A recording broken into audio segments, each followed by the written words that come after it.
lugares pagan 3 euros a las asociaciones y los comercios que quieren reembolsar, ¿no?, en euro, solo consiguen 95. Entonces la oficina aquí en Mugabe se queda con 2 euros y con esto cubre los gastos. Y Banco BIF, bueno, ahora ya tenemos. Banco BIF es un banco cooperativo suizo que emite BIF, que es una moneda solo aceptada dentro en ese círculo de pymes, pequeñas y medianas empresas.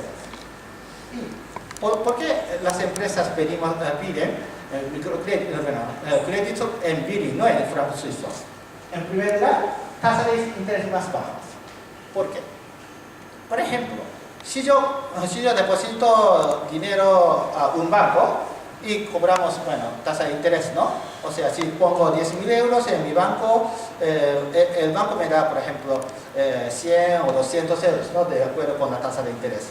Pero eso quiere decir que cuando nosotros pedimos préstamo al mismo banco, tenemos que pagar esa parte después comisión, ¿no? Entonces, por ejemplo, si la tasa de interés es de